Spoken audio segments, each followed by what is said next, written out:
Hi, I'm Jen Ruge and I'm the Garden Manager at Weleda UK here in Derbyshire. We grow medicinal plants on 13 acres of land and we're Demeter certified. This month we're going to talk about the Thun Biodynamic Planting and Sowing Calendar and what February holds for us.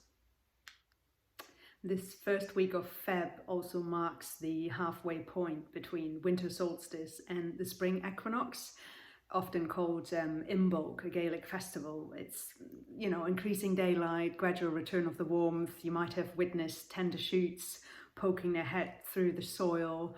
I've seen the first snowdrops this week, and it kind of mirrors the inner awakening that unfolds within us. Let's have a look at how the cosmic impulses also impacts our gardening and growing activities this month.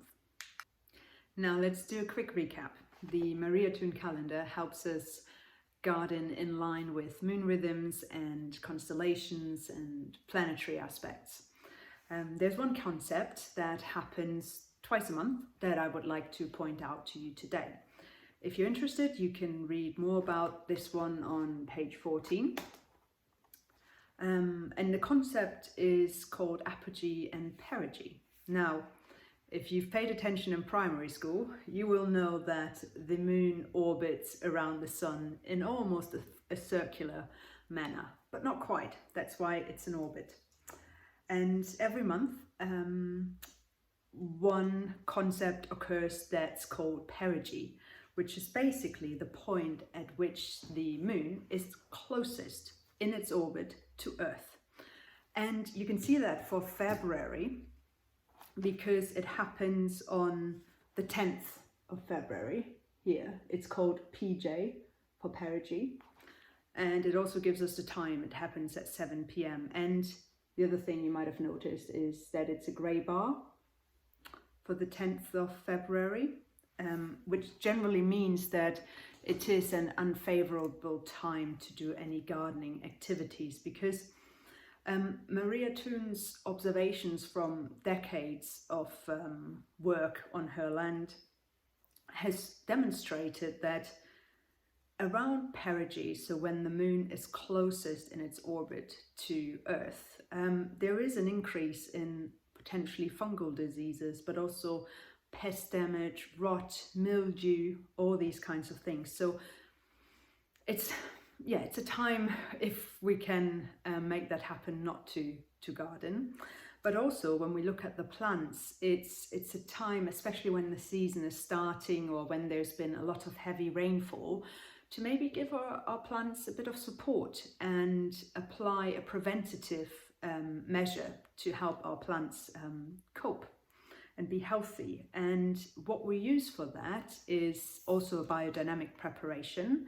It's 508 equisetum, also called horsetail, which can be made into a tea because it's so rich in silica and got other properties that it's quite good at treating mainly the soil, but also the plant in preventing fungal diseases. But also, if you already have some, you can also use it. And if you're interested to learn more about how to make the equisetum tea, I'd recommend this book here, Biodynamic Gardening, and you can also buy the 508 equisetum preparation from the Biodynamic Association, and it comes with a lot of instructions on how to use it. Now, the other concept is Apogee, which is exactly the opposite. It's the point at which the moon is furthest away in its orbit from Earth. And it's usually a favorable time because the moon's forces stimulate flowering, but also fruiting. And in February, you can see it's on the 25th, it's a Sunday, here, and it's AG, 3 o'clock for Apogee. So these might be two concepts to watch out for over the course of this year. See what you observe, if there is anything that you can do to, like we discussed before about Perigee, to help your plants, but also if there is any fungal diseases to help counteract that with equiseton tea, but also to use it preventatively. So that's a really good concept, which is quite straightforward to understand and also to apply in our gardening activities.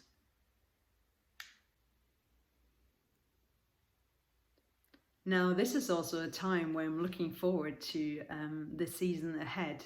And I'm looking at soil cultivations, reducing weed pressure and all these topics. And now it's a topic where there's many opinions about it. So if you ask 10 gardeners or 10 growers or 10 farmers, you probably get 10, or well, in this case, 30 different answers on what best to do.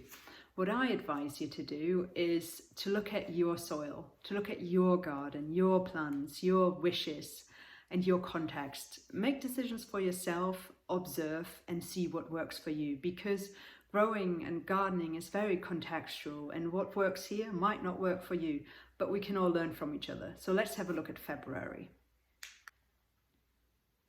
Now, Maria Thun and generally biodynamics works under the assumption that cosmic impulses work best in the soil through loosening it up a little bit. And we can actually use that to our advantage if we're looking to suppress the amounts of weeds growing in our beds. So for February, if you look at the time between the 23rd, Friday, and the 25th, Sunday, you will see that these days are fruit days, and this time the moon is in the constellation of Leo. In the decades of experiments and research that Maria Thun and her family have undertaken, they figured out that the constellation which the moon is in actually has quite a pretty big influence on how many weeds germinate. So the period I just pointed out in February, where the moon is in Leo, is actually a time where a lot of weeds germinate. And we can use that to our advantage if we let them germinate, hoe them or weed them, and then actually direct sow or plant our vegetables or flowers into the soil, where they'll have a better chance to survive. Now you can also see in my calendar that I've already marked out certain days to sow different crops, or to prepare our crop fields, to cultivate them, to do root divisions and transplanting. So I would say now is a good time to have a look at the calendar and identify your root days and your fruit days and see if that fits in when you're available to get some work done in the garden. So crop planning is what this is all about. Now, this was the February episode for the Maria Thun's Biodynamic Planting and Sowing Calendar. If you haven't got a copy of your own calendar now, do get it. Go online, go on the Biodynamics Association's website and order your copy. Until next month, bye.